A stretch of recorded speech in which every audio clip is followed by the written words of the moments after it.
Happy Friday out there, Vol Nation. This is Frank, House of Orange Sports Channel, coming at you.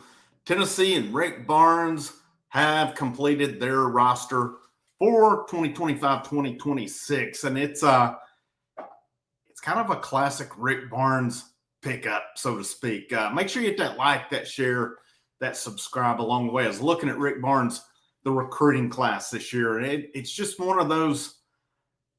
It's a classic Barnes class. It's got like layers to it. You've got Nate Ament, who Jalen Carey earlier in the week really sung his praises and said, this dude's Kevin Durant Jr., said the sky's the limit for him.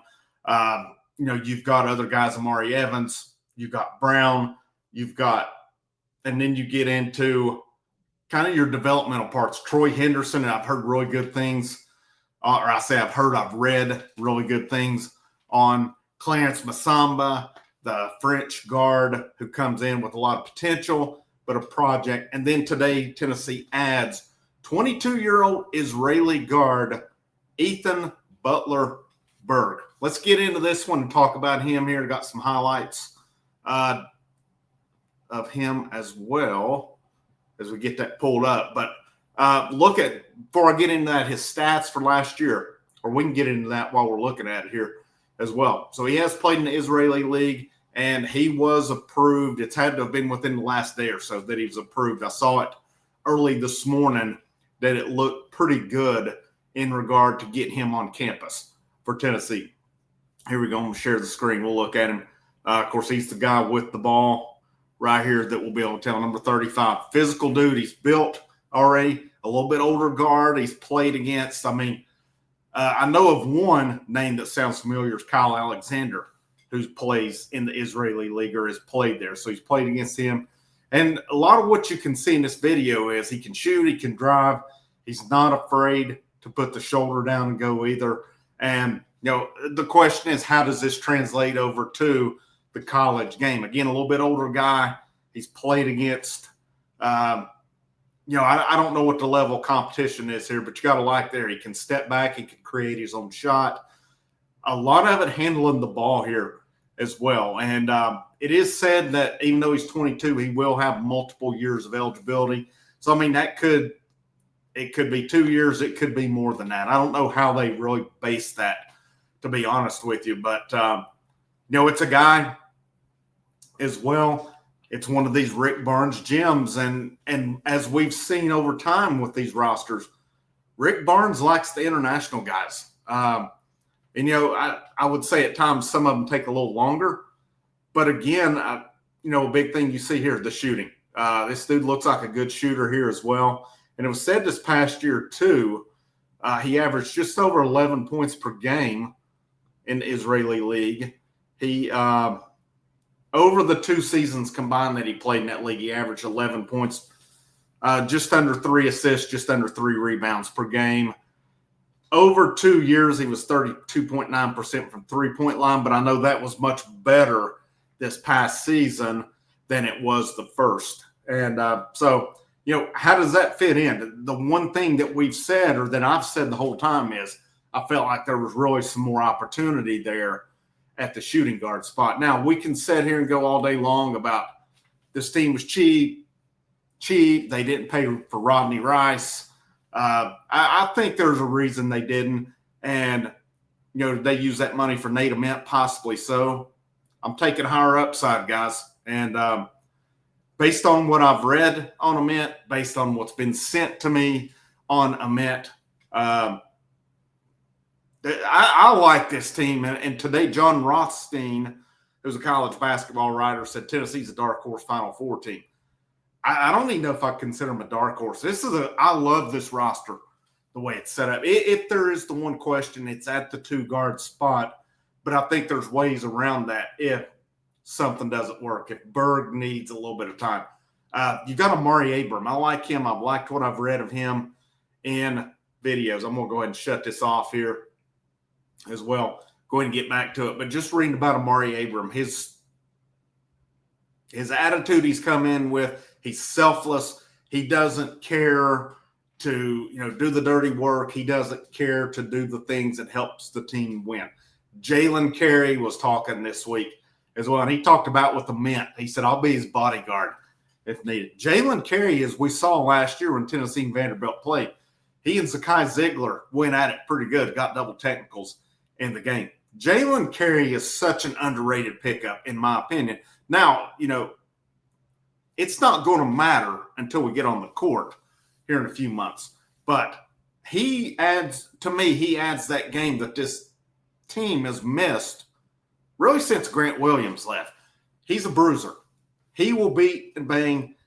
He's not afraid to beat and bang inside. This team needs that. This program needs a guy who can put his head down and go, who can create at the rim, who can step out and hit. I mean, Carey can hit a three. He can drive to the basket as well. You look at Jacoby Gillespie coming in. That was a big time pickup for Rick Barnes, and I don't know if it's getting the pub that it deserves. That was such a big pickup, especially losing Zakai Ziegler. And I know it was out here the whole time that could Ziegler, Gainey return, and people, stuff even got going that they were going to be back. The staff, from what I've read, they had it. I mean, if those guys would have gotten eligible, they would have been welcome back, but they were prepared without. And there was never anything concrete there that said they were going to be able to come back. It was a bad rumor that got going because people, I don't know, the terminology on it is kind of confusing, but I understood at the same point, too, it did not ever apply to guys who had graduated. It applied to guys who had eligibility left. So we'll see some of that in baseball. That's another topic another time with it. But again, what you've added through the portal alone, you added Jacoby Gillespie, you added Jalen Carey, you added Amari Abram to the fold. That was three, to me, really good pickups there. Carey with SEC experience. Abram, he had started at Ole Miss, Georgia Tech, Louisiana Tech. He's bounced around, but he's a guy who can play. And then Gillespie started at Belmont, played at Maryland, was really good for them last year. And then again, you added Nate Ament, Amari Evans, Dwayne Brown, Troy Henderson from the American high school ranks. You had Clarence Masamba from the French. French prospect will say that. Now you have Ethan Burg from the Israeli League. This is a pretty interesting roster, I would say. You couple that with Felix Akpara comes back, and some of the stuff I've seen this week talked about him kind of hitting a little bit of mid-range shots. I don't know how far mid-range, but still, that's big for them. Cade Phillips, can he develop a mid-range game? JP Estrella, if he stays healthy, it sounds like everything's good there. He's a guy who can play inside out. Bishop Boswell, what kind of production, what kind of steps does he take this year as well? I'm curious to see him, because a lot of times we see those guys in year two really take a big step with them. I still can't sit here and understand why Cameron Carr left the program. One of the dumbest decisions that I've seen, literally. This was tailor-made for him to step in at the two-guard spot. I don't know everything that happened. Rick Barnes, he did say when it happened, it wasn't a shock to him. So it is what it is. It goes down as one of the dumbest decisions that I've seen, though. Just point blank, because that dude had everything set up for him this year. But this team's going to be fun. It's going to be exciting. It's got a lot of pieces to it, and especially if some of these guys like Cade Phillips, Akpara, if they add a little bit of mid-range to their game, which I got to see it to believe it, this is a very, very dangerous team this year. And I'm going to go ahead and put it. The expectations are on Nate Ament. They're not on him to come in and score 15 points per game. They're on him to come in and be big time.